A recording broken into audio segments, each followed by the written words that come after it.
बहुत मैली हो गई है, तो इसको जमुना जी में जाओ और इसमें पानी लेकर आओ। बताओ, छलनी में कोई पानी ला सकता है? नहीं ला सकता। अब बेटे ने सोचा कि माँ पागल तो नहीं हो गई, छलनी में पानी कैसे आएगा? तो जमुना जी में गया तो देखा तो पानी कहाँ से आना था। बोले मैया पानी तो आ नहीं रहा। बोले एक बार और, दोबारा, तिबारा, 4 बार, 5 बार। वो हार गया बेचारा और कहा माँ बता इसका क्या कारण है? बोले बेटा जब तू छलनी को ले गया था तो तब कैसी थी? तो बोले बहुत मैली थी, और अब जब लेकर आए तो बिल्कुल साफ हो गई। उसी प्रकार यदि हमारे मन के भीतर मैल है तो हम भगवान की कथा को श्रवण करेंगे तो मन का मैल दूर होगा, क्योंकि भागवत एक गंगा है। रोज तो घर में हम लोग स्नान करते हैं, लेकिन ये भागवत की गंगा से स्नान करने से मन का मैल दूर होता है। बोले नारायण भगवान की, बाल कृष्ण भगवान की। तो आइए, कल हम सब लोगों ने श्रवण किया भगवान कृष्ण और रुक्मणी जी का विवाह बहुत धूमधाम से हम लोगों ने मनाया। कल लोग इतने आनंदित हो गए थे, यदि मैं 9 बजे तक भी कथा करता तो शायद आप लोग जाते ही नहीं, लेकिन समय भी बहुत जरूरी है। भगवान ये नहीं कहता कि तू दिन रात होकर मेरा भजन कर, उसको पता है कि तू दिन रात भजन करेगा तो खाएगा क्या। सत्युग त्रेता द्वापर में तो लोग समाधि से, कोई यज्ञ से, अनुष्ठान से भगवान का कीर्तन करते थे, लेकिन कलयुग में इतना समय है ही नहीं। इसलिए कलयुग में एक बड़ी भगवान की कृपा है कि कलयुग केवल नाम आधारा, सुमिर सुमिर नर उतर ही पारा। एक बार नारद जी महाराज, नाम की महिमा, भगवान विष्णु के पास गए और भगवान से कहा प्रभु आपका सबसे बड़ा भक्त कौन है? अच्छा, उत्तर में यही चाहते हैं कि भगवान कहे कि नारद मेरा सबसे बड़ा भक्त है। तो भगवान ने कहा नारद एक काम करो, एक कलश दिया, कलश में कहा जल भरकर लाओ और पृथ्वी की परिक्रमा करो, तब मैं तुम्हें बताऊंगा कि मेरा सबसे बड़ा भक्त कौन है। नारद जी ने कलश उठाया, जल भरा, परिक्रमा करी, भगवान के पास आए तो भगवान ने कहा नारद परिक्रमा करी? बोले हाँ। तो बोले इसमें जो जल था उसके एक बूंद भी नीचे गिरी? बोले नहीं प्रभु, इसका तो मुझे पूरा ध्यान था क्योंकि आपने कहा था। अच्छा नारद ये बता, इतनी देर में तूने मेरा नाम लिया? नारद जी ने कहा बाप रे प्रभु, ये तो मुझे ध्यान ही नहीं रहा, क्योंकि ध्यान तो ये था कि जल की बूंद ना निकल जाए। अब नारद जी ने सोचा कि दिन भर नारायण नारायण जपता हूं तो सबसे बड़ा भक्त मैं हूं। तो भगवान ने किसान का दृश्य दिखाया। वो किसान सुबह से लेकर शाम अपनी मेहनत करता है, लेकिन 2 घड़ी ज्यादा नहीं, 2 घड़ी भगवान का नाम जपता है। तो भगवान ने कहा नारद मेरा सबसे बड़ा भक्त ये है, 1 घड़ी आधी में पुनियाद, और तुलसी ही संगत साधकी हरे कोटि अपराध। इसलिए जितना भी नाम लो तो सच्चे भाव से, सच्चे मन से नाम लो, भगवान अवश्य कृपा करेगा, अवश्य कृपा करेगा। बोले नारायण भगवान की, श्याम सुंदर भगवान की। तो यहाँ भगवान का विवाह हुआ। बहुत संक्षिप्त में आपको कथा कहूंगा, क्योंकि हमने भी आगे जरा जरूरी काम से जाना है, तो इसलिए क्षमा चाहूंगा। भगवान कभी पुनः अवसर देगा तो जरूर आप लोगों के बीच में बैठकर कथा का गायन करेंगे। और 7 दिन तक आप लोगों के बीच में हम लोग यहाँ आए तो बहुत ही अच्छा रहा, बहुत अच्छा लगा। मैं सच कहूँ तो मुझे इतनी उम्मीद थी नहीं यहाँ पर, क्योंकि ये एक पहला ऐसा कार्यक्रम था कि जो अचानक से यहाँ पहुंचा। तो उसके हिसाब से आप लोगों का सहयोग बहुत रहा, धन से भी, तन से भी, मन से भी। हमारे सुमन भैया कह रहे थे महाराज जी कुछ होगा। मैं क्या, क्यों चिंता करता है भाई? तो जब मैंने दिया तो बोले आपके लिए। बोले मैं क्या प्रभु इच्छा कोई बात नहीं भाई, तुम लोग खुश रहने चाहिए। बोले नारायण भगवान की, बाल कृष्ण भगवान की। और कहा गुरु जी अगर यदि कम है तो ये भी ले लो। अरे मैंने कहा नहीं, बस निकल गया तो बस निकल गया, हाथ में आ गया तो बस अंदर रखा। बोले नारायण भगवान की। क्योंकि सज्जनों, माता बहनों, आप लोगों की कृपा से, आप लोगों के आशीर्वाद से जगह जगह भागवत करने का अवसर मिलता है। तो कहीं ज्यादा कहीं कम तो वो तो होता है ना। और प्रभु के निमित्त बैठे जब हैं तो वो खाली नहीं भेजता। अच्छा, एक और बात जीवन में मैंने नोट करी है, अगर उसकी कृपा से 1 रुपये भी प्राप्त होता है ना, तो उसके 1 रुपये में भी बहुत बरकत होती है। उसके 1 रुपये में वो शक्ति है कि वो 1 का लाख बना देता है। मैं अम्बाला कथा करने गया, तो अम्बाला जब कथा करने गया तो वहाँ जो आयोजन करता थे रोज मेरे पास, महाराज जी आपकी दक्षिणा कितनी होनी चाहिए, कितनी दक्षिणा होनी चाहिए। अब मैं भी परेशान, भैया बोलूं तो बोलूं क्या, अगर बोलता हूं तो कल के दिन ये बोलेंगे इतना बोल रहे थे। तो जब बार बार पूछा तो मैंने कहा ऐसा करो, यदि तुम्हारे पास पैसा आ गया है, कितना आया है, बोले पैसा तो जो भी है जैसा भी है, नहीं आप बताओ कितना है। मैं कहा देखो अगर नहीं है तो आप 1 रुपये श्रद्धा से भागवत में रख देना और कोई बात नहीं, लेकिन यदि तुम्हारे पास आया और मुझे लग रहा है कि आया तभी तुम पूछ रहे हो, तो मैं कहा ऐसा करना 1 लाख रुपए की दक्षिणा दे देना। बोले नारायण भगवान की जय, बाल कृष्ण भगवान की। सबसे बड़ा है संतोष, जिसके जीवन में संतोष है भगवान उस पर कृपा करता है, चाहे हम हैं चाहे आप हैं। बोले नारायण भगवान की। और जहां आप जैसे श्रोता मिल जाए आहा, तो वहां तो ध्यान ही नहीं रहता माया पर। अच्छा देखो, कथावाचक चाहता है कि श्रोता ऐसा मिले किस कथा सुनने वाला, अगर श्रोता अच्छा मिले तो ये वक्ता का सौभाग्य है, और यदि श्रोता को वक्ता अच्छा मिले तो ये श्रोताओं का सौभाग्य है। बोले नारायण भगवान की, बाल कृष्ण भगवान की। तो यहाँ हमारे भगवान का विवाह हुआ, धीरे धीरे समय बीता और भगवान की संतानें हुई। एक दिन भगवान नारद जी को लगा कि भैया लोग एक पत्नी से परेशान है, लेकिन भगवान के तो 16,108 पटरानियां, देखो तो सही कि कैसे जीवन यापन हो रहा है। और जब नारद जी गए तो प्रत्येक भवन में एक एक रानी के साथ भगवान श्री कृष्ण विराजमान है। और जब नारद जी ने देखा तो बुद्धि भ्रमित हो गई और कहा बेटा ये मेरी सब लीला को देखकर तो तेरे जो पिताजी हैं उनकी बुद्धि चकरा जाती है, तो तेरी गिनती इसमें कहाँ है। और नारद जी ने दोनों हाथ जोड़े, प्रभु आपकी लीला को आप ही समझ सकते हैं, आप ही जान सकते हैं। तो आइए आगे की ओर बढ़े। मन तो बहुत कर रहा है, कथा को विस्तार से कहूं लेकिन संक्षिप्त में कहना पड़ेगा। बोले नारायण भगवान की जय। तो यहाँ राजा परीक्षित ने पूछा, महाराज क्या कभी भगवान ने किसी दीन बंधु पर कृपा करी? तब यहाँ सुखदेव जी ने कहा, हाँ राजन, एक बार भगवान ने एक दीन बंधु पर कृपा करी और नाम है उसका सुदामा। बोले सुदामा जी महाराज की। अच्छा, सुदामा जी महाराज के घर में खाने को कुछ नहीं, पत्नी का नाम है सुशीला और जैसा नाम है वैसा ही गुण है। कभी नहीं बोला कि भैया कुछ काम धाम करो। 10 दिन हो गए बच्चे भूख से तड़प रहे हैं, लेकिन सुशीला के मन में धैर्य है, लेकिन आज वो धैर्य टूट गया। बोले स्वामी 10 दिन हो गए बच्चों ने कुछ नहीं खाया है, और जब भी कुछ खाने को मांगते हैं तो मैं उन्हें जल पिला देती हूँ। बोलती हूँ बेटा आज एकादशी है, लेकिन ऐसा कब तक चलेगा? आप थोड़ा बातें कर लो, उसके बाद कथा होगी। हाँ हाँ बिल्कुल बिल्कुल। देखो आपको भी डिस्टर्ब नहीं होना चाहिए ना। बोले नारायण भगवान की जय। तो यहाँ सुशीला का धैर्य आज टूटा। कहा स्वामी 10 दिन हो गए बच्चों ने कुछ खाया नहीं है। और सज्जनों माता बहनों, आज सुदामा की पत्नी ने कहा स्वामी मैंने सुना है कि भगवान श्री कृष्ण आपके बचपन के मित्र हैं। हाँ देवी एक बार उनसे मिल तो लो। सुदामा जी ने कहा बचपन की बात तो कुछ और थी, साथ पढ़ते थे साथ खेलते थे, लेकिन अब तो वो द्वारिकाधीश बन गया है, अब तो मुझे पहचानेगा भी नहीं। सुशीला ने कहा स्वामी एक बार दर्शन तो कर लो।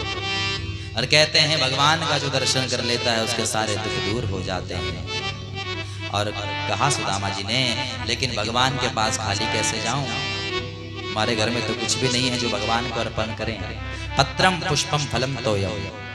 मैंने आपको कहा था सच्चे मन से सच्चे भाव से एक पत्ता भी तोड़कर भगवान के चरणों में रख दिया ना तो अवश्य कृपा करेगा, लेकिन श्रद्धा और भाव होनी चाहिए। माता शबरी के पास क्या था? कुछ भी नहीं था, जूठे बेर खिलाए। शबरी पिछले जन्म में एक बहुत बड़े राजा की बेटी थी। कथा सुनने जब गई तो इसके पति ने कहा भैया तू तो राजा की पत्नी है, ऐसे सब संत साधु संत महात्मा सब लोगों के बीच में कथा को सुनेगी तो लोग हमारे बारे में क्या क्या बोलेंगे। और यहाँ इसको लगा यदि बड़ा होकर भगवान की कथा को नहीं सुन सकते तो इससे अच्छा तो है कि मैं अपने प्राणों को त्याग दूं और अगला जब जन्म लूं तो एक साधारण से साधारण जाति में, नीच से नीच जाति में जन्म लूं और तब भगवान की कथा को श्रवण करूं। भगवान ने कृपा करी और पुनः जब जन्म हुआ तो एक भिल्ल जाति में पैदा हुई। छोटी सी शबरी है और एक दिन माँ इसके केस सवार रही थी और बहुत सारे जानवरों को एक बाड़े में बंद किया था। सबरी ने पूछा, माँ इन सब जानवरों को क्यों बंद किया जा रहा है? माँ ने कहा, बेटी कल तुम्हारा विवाह है और इन सब पशुओं की बलि दी जाएगी। बारात में जो लोग आएंगे उनको इसका भोजन कराया जाएगा। ये सुनकर तो शबरी को बहुत दुख हुआ और बाड़े में जितने भी जानवर थे उन जानवरों को बंधन से मुक्त कर दिया। और जाते जाते जानवरों के हृदय से आवाज आई, सबरी तूने हमें बंधन से मुक्त किया है, भगवान तुझे भवबंधन से मुक्त कर देंगे। धीरे धीरे समय बीता और सज्जनों, माता बहनों, शबरी के गुरु ने कहा था, शबरी भगवान तुझ पर जरूर कृपा करेंगे। शबरी ने कहा, लेकिन मैं भगवान को ढूंढने जाऊं तो जाऊं कहाँ जाऊं मैं ढूंढने? तो गुरु महाराज ने कहा, सबरी तेरी भक्ति तेरी शक्ति इतनी महान है कि तुझे भगवान के पास नहीं, भगवान स्वयं ढूंढता हुआ तेरे पास आएगा। आहा, लेकिन ये नहीं बताए कब आएगा, इसलिए रोज मार्ग साफ करती है, मार्ग में पुष्प बिछाती है, ना जाने कब मेरे राम दर्शन देंगे। भगवान ने कृपा करी, एक दिन राम और लक्ष्मण सामने दिखाई दिए। आहा, सबरी की आंखों से तो आंसू आ गए। आज गुरु महाराज के वचन सत्य हो गए। मार्ग तो साफ रोज करती थी, आज भी किया था। पुष्प बिछाए थे सुंदर सुंदर। राम लक्ष्मण को जब आते देखा, आहा, जब भगवान पास आए तो शबरी के दोनों हाथ जुड़कर कहा, महाराज के ही विधि स्तुति करहूं तुम्हारी, अधम जाति में जड़मति भारी। हे राम, मैं तेरी कैसे स्तुति करूं, क्योंकि मैं नीच से नीच जाति में पैदा हुई हूं और मुझे तो तेरी कोई स्तुति भी नहीं आती, कोई वंदना भी नहीं आती, तो मैं कैसे तेरा पूजन करूं? भगवान ने कहा, मां तेरी भक्ति को देखकर, तेरी शक्ति को देखकर तू मेरी स्तुति नहीं बल्कि मैं तेरी स्तुति करूंगा। और नवदा भक्ति का दान देकर भगवान राम ने शबरी की स्तुति करी। बोले राजा रामचंद्र जी महाराज की जय। तो भगवान केवल भाव देखता है, श्रद्धा देखता है और नवदा भक्ति का दान दिया। बोले नारायण भगवान की। यहाँ धीरे धीरे समय बीता। यहाँ सुदामा जी महाराज अलग अलग घर से अलग अलग चावल पत्नी ने पोटली में बांधे, सुदामा जी के हाथ में दिए। और सुदामा जी जब जा रहे हैं तो जब पतिदेव की जब धोती देखी जगह जगह से फटी है तो बहुत दया आई सुशीला को, हे भगवान कब तक ऐसे गरीबी में जीवन जिएंगे। और यहाँ सुदामा जी जब गए तो जाते जाते मार्ग में भगवान का नाम जपते हैं, हरे कृष्ण कृष्णा कृष्णा कृष्णा हरे हरे, हरे कृष्ण कृष्णा कृष्णा कृष्ण हरे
सुदामा जी आगे बढ़ रहे हैं और चलते चलते सुदामा जी को लगी थकान और एक सुंदर से वृक्ष की छांव में आराम करने लगे। आहा, देखो यदि भगवान की ओर एक कदम बढ़ाते हो ना तो भगवान 10 कदम दौड़कर तुम्हारी ओर आते हैं। सुदामा जी आराम करने लगे, भगवान ने कृपा करी और सोते सोते सुदामा जी को द्वारकाधीश पहुंचा दिया। बोले द्वारकाधीश भगवान की। सुदामा जी तो बेचारे द्वारकाधीश, द्वारका की नगरी को देखकर तो बेचारे भयभीत हो गए। साधारण से गांव में रहने वाले, साधारण से लोग के बीच में रहने वाले सुदामा जी एकदम से द्वारकाधीश की नगरी में पहुंच गए। बड़े बड़े महल, बड़ी बड़ी अटारी, बड़े बड़े लोग, बड़े बड़े राजमहल, बड़े बड़े राजमार्ग। पूछने में भी शर्म आ रही है, कैसे पूछूं कि भैया कौन सी जगह है ये। और सज्जनों, माता बहनों, यहाँ एक व्यक्ति से पूछा, भैया क्या ये द्वारिका है? लगता तो ऐसा ही। बोले हाँ। तो बोले यहाँ भगवान कृष्ण का महल कहाँ है? तो बोले वो सामने जो सुंदर सा जगमगा रहा है, जहाँ दीप जल रहे हैं, जहाँ मणि का प्रकाश जा रहा है, वह भगवान का भवन है। डरते डरते सुदामा जी, क्योंकि बहुत पहले बचपन में मिले थे, अब द्वारकाधीश बन गया है, बस एक बार यदि देख भी ले तो आह जीवन धन्य और पावन हो जाएगा। और जैसे ही भवन की ओर बढ़े तो द्वारपालों ने रोका, रे बाबा कहाँ जा रहा है? बोले डरते डरते कृष्ण का दर्शन करना है। कौन है तुम्हारे कृष्ण? बोले बचपन का मित्र है। हंसने लगे जोर जोर से। अरे देखो, आज तक भगवान के दर्शन करने बड़ी बड़ी विभूति आई, लेकिन ये साधारण सा मानव कह रहा है कि मैं भगवान का मित्र हूं। इसलिए बाबा लौट जा यहाँ से, यहाँ तेरी दाल नहीं गलने वाली, भाग जा। इसने कहा भैया बस एक बार तो कह दो कि उसके बचपन का मित्र आया है, एक बार जाकर कह दो। अरे द्वारपालों, एक बार जाकर कह दो कि उसके बचपन का मित्र आया है। अरे द्वारपालों, कन्हैया से कह दो किधर पे सुधा गरीबा गया है, किधर पे सुधा गरीबा गया है। भटकते भटकते न जाने कहाँ से, भटकते भटकते न जाने कहाँ से, तुम्हारे महल के करीब आ गया है, तुम्हारे महल के करीब आ गया है।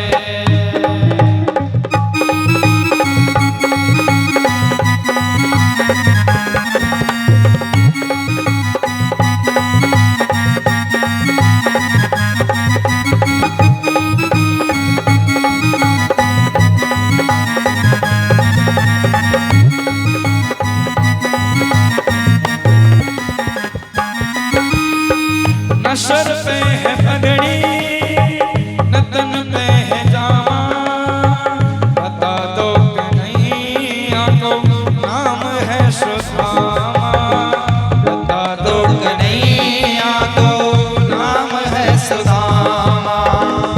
न सर पे है पगड़ी, न तन पे है जामा, बता दो कन्हैया को नाम है सुदामा।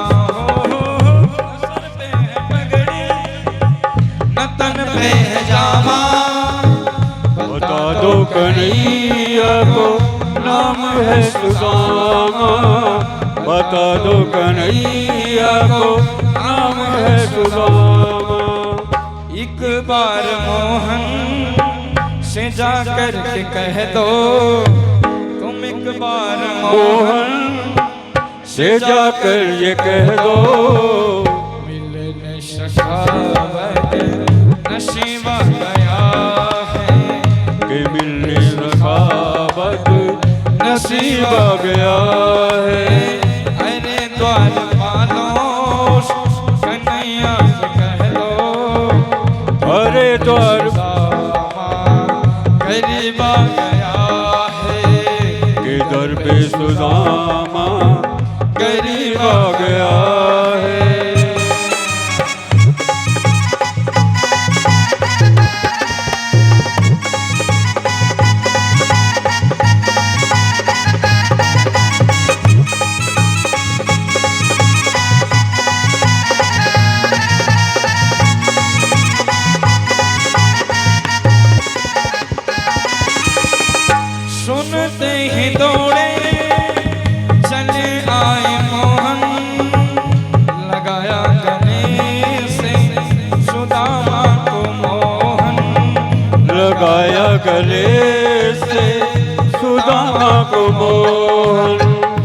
वो सुनते ही दौड़े चले आए मोहन, लगाया गले से सुदामा को मोह।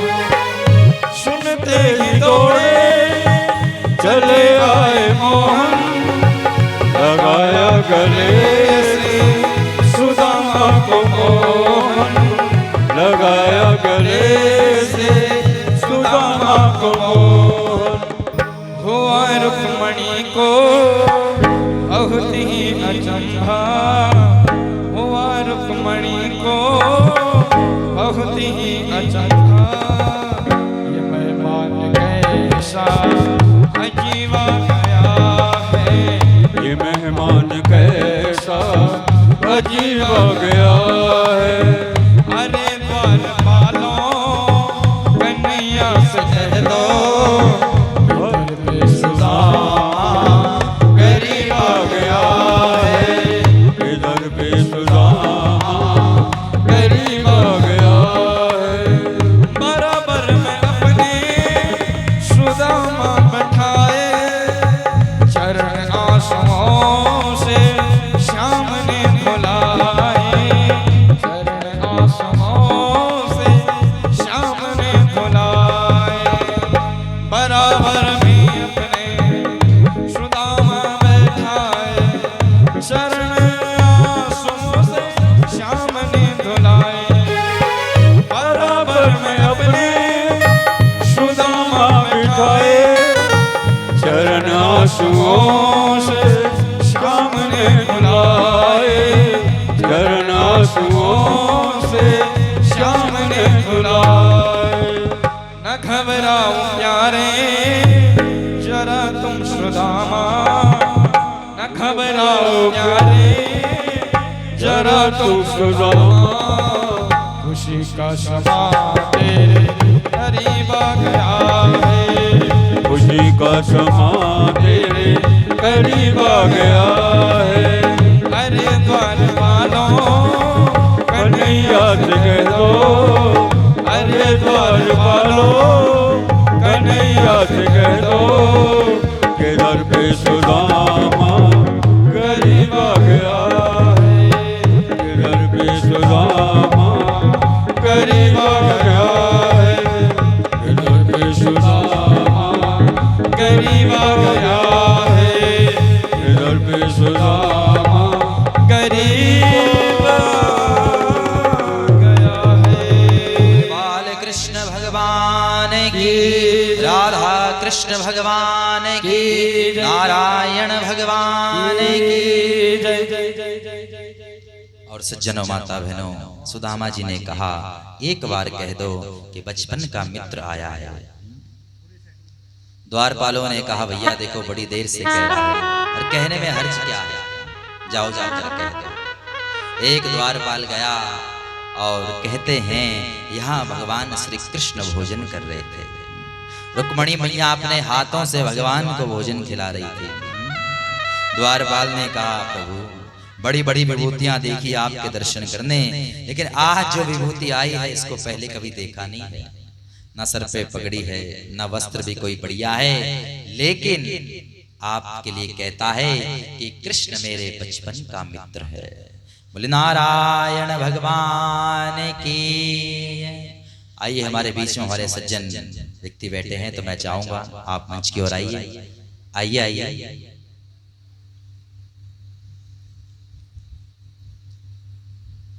इनको देखकर एक सीख लेनी चाहिए। देखो युवा है अभी, लेकिन माथे पर तिलक है और सर में जटा है। ताली बजाओ जरा इनके लिए। आज का युवा यदि प्रत्येक युवा यदि ऐसी कथाओं में जाने लगा, तिलक लगाने लगा, तो हमारा भारतवर्ष को बदलते देर नहीं लगेगी। जो भारतवर्ष सोने की चिड़िया होता था वो सोने की चिड़िया ऐसे ही बन जाएगा। बोले नारायण भगवान की जय, बाल कृष्ण भगवान की जय। और सज्जनों माता बहनों, जैसे कहा कि बचपन का मित्र आया है, तो सुदामा जी की ओर भगवान दौड़े और 7 द्वार भगवान ने पार किए। और जैसे देखा रे तो बचपन का मित्र सुदामा और सुदामा को गले से लगा लिया। पता ही नहीं चलता कि कृष्ण कौन है, सुदामा कौन है। और ये सब सुदामा जी की कल्पना से बाहर हो रहा है। कहाँ तो सोचा था कि वो एक बार दर्शन दे देगा, लेकिन वो तो उसने तो हृदय से लगा लिया। एक हाथ भगवान ने उसके कंधे पर रखा, एक हाथ से हाथ पकड़कर आओ सुदामा, अपने कक्ष में ले गए और जहां भगवान स्वयं बैठते थे वहां सुदामा को बिठा दिया। आहा, यही तो प्रेम है, यही तो भाव है। आसन पर बिठाया और कहा रुक्मणी मैया से, देवी ब्राह्मण आया है, संत आया है। अच्छा देखो, भूदेवो ब्राह्मणा, धरती का प्रत्यक्ष देवता है ब्राह्मण। सूर्य देव, चंद्र देव, ब्राह्मण देव, ये प्रत्यक्ष देवता है। इसलिए ब्राह्मण यदि कभी पूजन करने आए ना तो कंजूसी मत किया करो। हाँ, आपकी बात नहीं कर रहा, औरों की बात कर रहा। कंजूसी मत किया करो, दिल खोल कर दान किया करो। बड़ी बड़ी हम लोग विवाह करते हैं, शादी करते हैं, पार्टी करते हैं। 5 लाख टेंट वाले को, 3 लाख खाने वाले को, यहाँ तक कि 1 लाख की तो पानी की व्यवस्था। अब जब ब्राह्मण की बारी आई तो 15 साल बाबा बोले हाँ ठीक है, ब्राह्मण के लिए ठीक है। अरे जिस ब्राह्मण के मंत्रों से तुम्हारे यज्ञ का पूर्ण होगा, तुम्हारी विवाह शादी पूर्ण होगी, तुम्हारे बच्चों को आशीर्वाद मिलेगा, जो इतना सब कुछ करेगा उसके लिए थोड़ा सा। और संसार के लोगों को खिलाओगे तो बोलेंगे भैया कुछ तो इसमें गड़बड़ थी। लेकिन जो ब्राह्मण है, और ब्राह्मण का यदि आशीर्वाद मिल गया तो उसका जीवन धन्य हो जाता है। कहते हैं कलकत्ता में एक सेठ जी थे, बहुत बड़े। अभी बात सत्य है कि सत्य मुझे नहीं पता, लेकिन इससे ज्ञान लेने वाली बात है। हमने भी ये कथा सुनी है। कलकत्ता में एक सेठ जी रहते थे, बहुत संपत्ति थी, लेकिन संतान नहीं थे, संतानहीन थे। इसलिए ब्राह्मण ने कहा देखो ऐसा करो, पुत्र का अमिष्ट यज्ञ कराओ और तुम्हारे घर में संतान आएगी। ब्राह्मणों को बुलाया गया, उत्तराखंड की पावन भूमि से ब्राह्मण लोग आए। और जब सेठ तो कहीं और रहता था, लेकिन अपने सेवक से कहा कि भैया देखते रहना ये कैसे कैसे कर रहे हैं। उसने कहा भैया क्या बताएं, ये लोग पूजन पाठ तो करते ही नहीं। बोले नहीं करते, और क्या करते हैं? बोले सांझ के समय बस दोनों हाथ जोड़कर कहते हैं हे प्रभु हम जैसे भी हैं, लेकिन इस सेठ पर कृपा करना और इसके घर संतान अवश्य देना। तो कहने का मतलब ये है कि ब्राह्मण को चाहे कुछ भी नहीं आता, चाहे बहुत कुछ आता है, लेकिन तुम्हारे घर में आ गया तो तुम्हारा घर पावन और धन्य हो जाएगा। क्योंकि भगवान इतनी किसी की नहीं सुनता जितनी ब्राह्मण की सुनता है। भगवान के मुख में अग्नि का वास और ब्राह्मण का वास है, बोलो है कि नहीं? ब्राह्मणों मुखमा सीधा, अग्नि और ब्राह्मण का वास है। और सज्जनों माता बहनों, ये लोग कहते हैं हे भगवान सेठ को पुत्र दे देना, और कृपा हो गई और सेठ के यहाँ पुत्र आ गया। बोले बाल कृष्ण भगवान की। तो सीधा सा मतलब ये है कि ब्राह्मण को यदि दान देने की बारी आए, अब ये मत सोचना कि अपने लिए मांग रहा हूं, हाँ भैया ऐसा मत समझना। हमारे घर में कोई भी ब्राह्मण आए तो उसको बढ़िया सा, हाँ बोले नारायण भगवान की। भगवान ने रुक्मणी से जल मंगाया और जल से जैसे ही धोने लगे तो इतने में क्या देखते हैं रुक्मणी मैया, भगवान के आंसुओं से ही सुदामा जी के चरण धो दिए। आहा, पानी पर हाथ को हाथ छुयो नहीं, नैनन के जल से पग धोयो। आहा, जब भगवान पैर धो रहे थे तो सुदामा जी के पैरों पर अनगिनत कांटे लगे हैं। भगवान अपने मुख से सुदामा जी के पैरों से कांटे निकाल रहे हैं।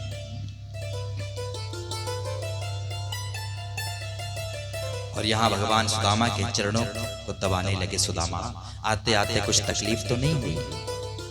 बोले कन्हैया तेरी कृपा से सब अच्छा रहा। अच्छा बताओ घर परिवार सब ठीक है? बोले सब ठीक है। अच्छा विवाह तुमने किया कि नहीं? क्योंकि बचपन में तुम ऐसी बातें करते थे बाबा बैरागी वाली कि लगता था मुझे कि तुम विवाह नहीं करोगे।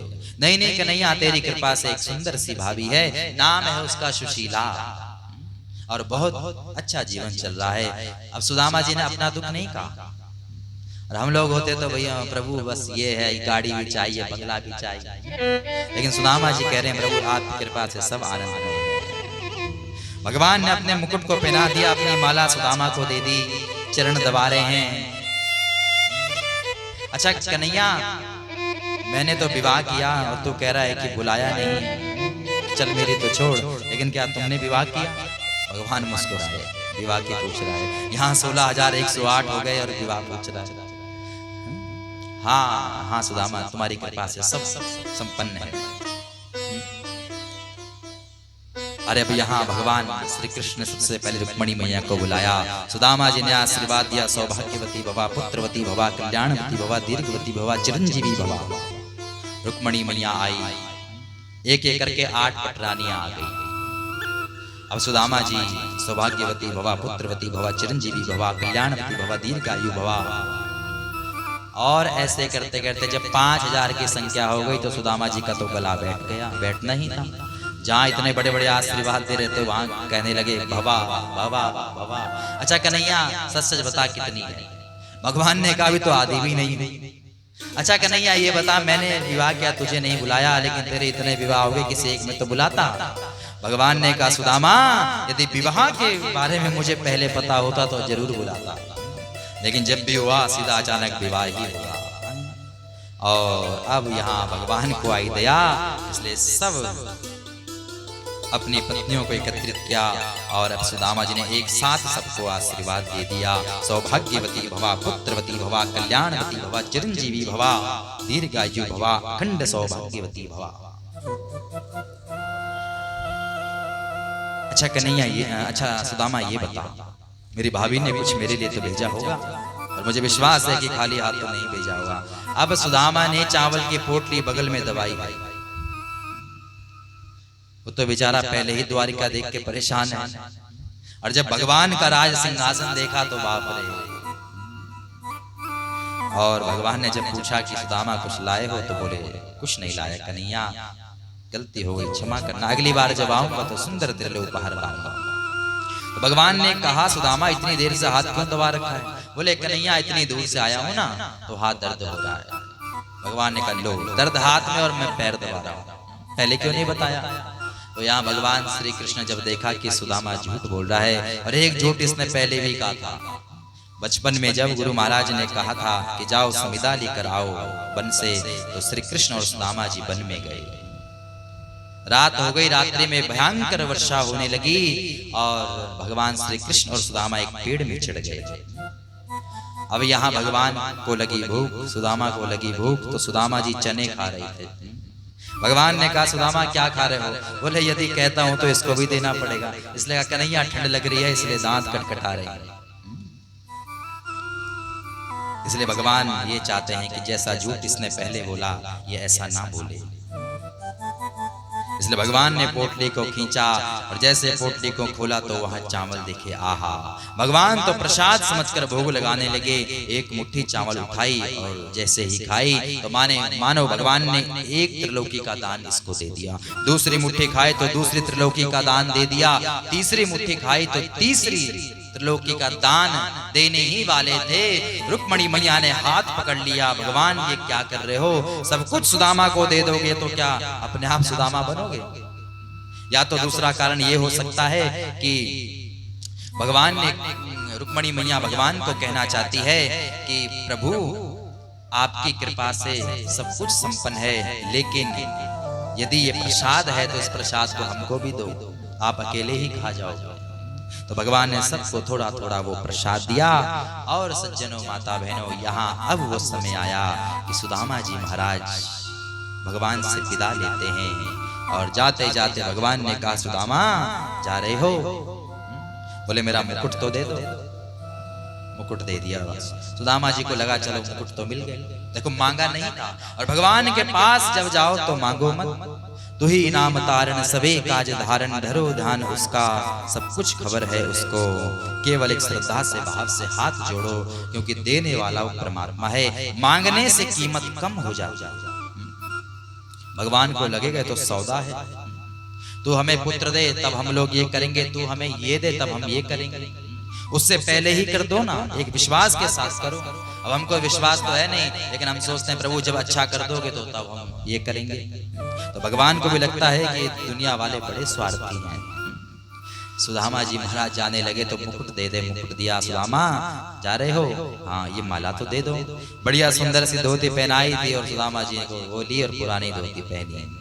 सीधा सा मतलब है, सुदामा जी से कहना चाहते हैं, सुदामा मैंने तो तुम्हें बहुत कुछ दे दिया है, लेकिन तुम अपनी औकात को मत भूलना, अपने अतीत को याद रखना। ऐसा ना हो कि तुम्हें संपत्ति मैं दे दूं और संपत्ति के लालच में तुम भगवान की भक्ति को भूल जाओ, मेरी भक्ति से दूर हो जाओ। भगवान का बारंबार चरणों में प्रणाम करते सुदामा जी हरे कृष्णा कहते कहते वापस जब अपने गांव में आए, तो अपने गांव के घर को जब देखा तो बाप रे, वहां तो सुंदर सा महल बन गया। सुदामा जी की पत्नी स्वर्ण की थाली लेकर आई और भगवान की आरती उतारने लगी। सुदामा जी ने कहा, क्यों रे पगली, मेरे जाने के बाद किससे विवाह कर दिया? और यहाँ तो हमारी झोंपड़ी थी, कहाँ गई? तो यहाँ सुदामा जी की पत्नी ने कहा, स्वामी ये सब भगवान की कृपा है। आप वहां गए और भगवान की कृपा से हमारी जो झोंपड़ी थी रातों रात महल बन गई। बोले नारायण भगवान की जय। सुदामा जी को आज भगवान की बहुत याद आई कि मैं सोच रहा था कि भगवान ने कुछ नहीं दिया, लेकिन उसने तो इतना दे दिया कि जीवन भर अब किसी से मांगने की जरूरत नहीं है। बोले नारायण भगवान की। दूसरी बात, सुदामा जी के घर में इतनी गरीबी आई, लेकिन सुदामा जी ने आज तक कभी किसी के सामने हाथ नहीं फैलाया। और सज्जनों, माता बहनों, जब भगवान पर विश्वास होता है तो दुनिया के आगे हाथ मत जोड़ा करो। मैंने आपको कहा था कि दुनिया वाले तो बहुत चालाक हैं, आपके सामने ऐसी बातें करेंगे, आपको लगेगा इसका और हमारा नाता तो खून से गहरा रिश्ता है। लेकिन भोले भाले लोग तो समझते हैं कि तो हमारा अपना है। हम कथा करने कहीं जाते हैं तो हमें तो हजारों लोग मिलते हैं और बड़ी मीठी मीठी बातें, बहुत अच्छी कथा करते हो, बहुत बढ़िया है, और ये है और वो है, तो हाँ जी करो। अब किसी को क्यों ना करे भैया, अगला आगे जाके बोल देगा मैं ऐसा कह रहा था। ठीक है भैया, जो भी है सब ठीक है। इसलिए एक विश्वास से, एक भाव से भगवान से प्रेम करना, यही जीवन का उद्देश्य है। दुनिया वालों जिंदगी अनमोल है, अनमोल है, प्रेम से ही जीना इसका मोल है। दुनिया वालों जिंदगी अनमोल है, अनमोल है, प्रेम से ही जीना इसका मोल है। सबसे प्रेम से, सबसे भाव से जीवन से अपना यापन करो, क्योंकि क्या करना है, 2 दिन का तो रिश्ता है। किसी से ईर्ष्या करना, किसी से बैर करना, इसलिए प्रेम से रहो। अपने आस पड़ोस में जहां भी रहते हो भगवान के नाम का प्रचार करो और आनंद से रहो। बोले नारायण भगवान की, बाल कृष्ण भगवान की जय।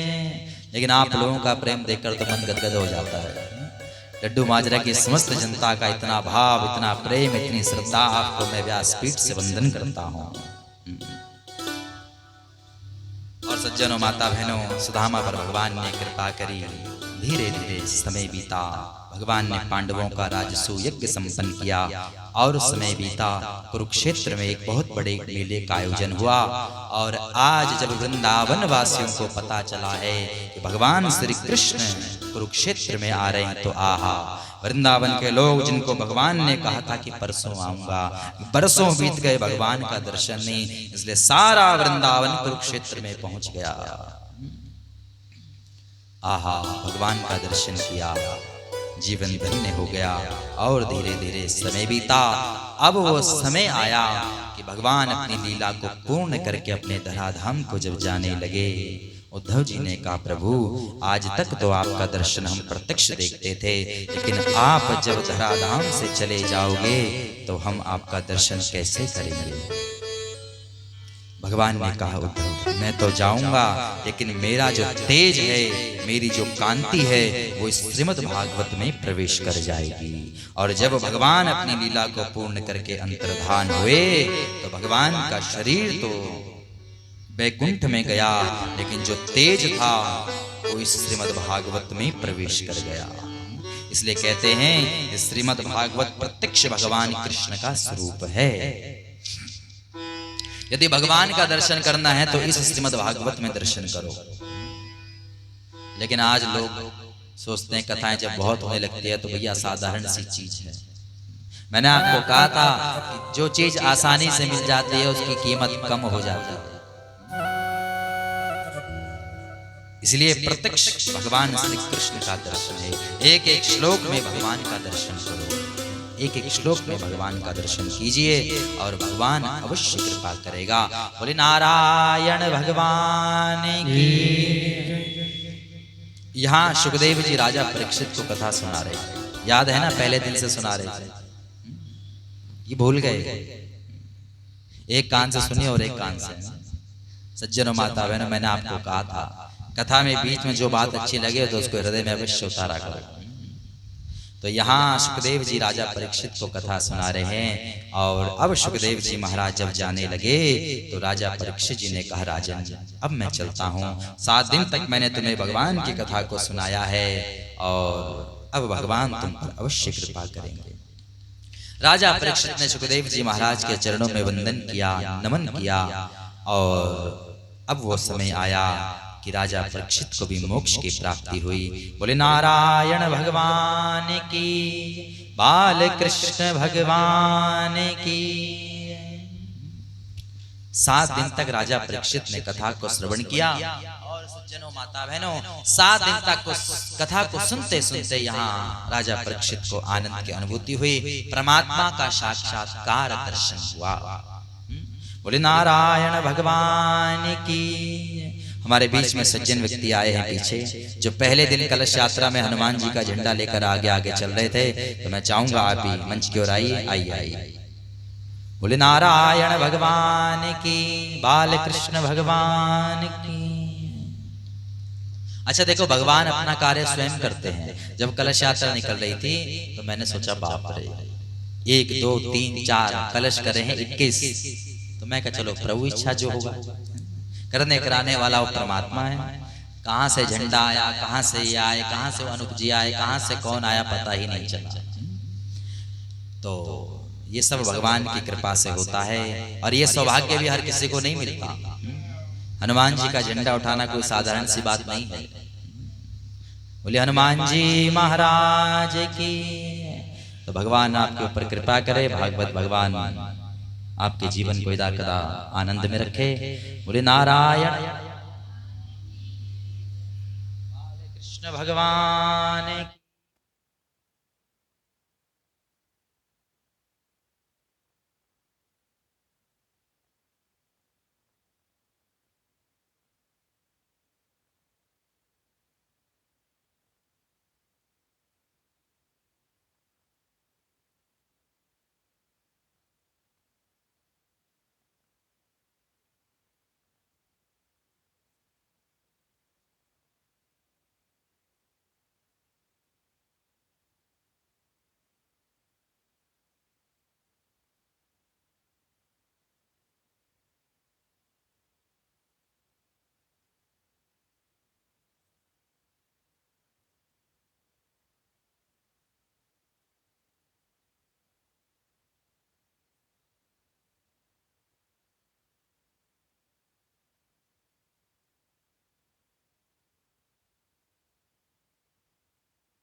वर्तमान खा पी लिया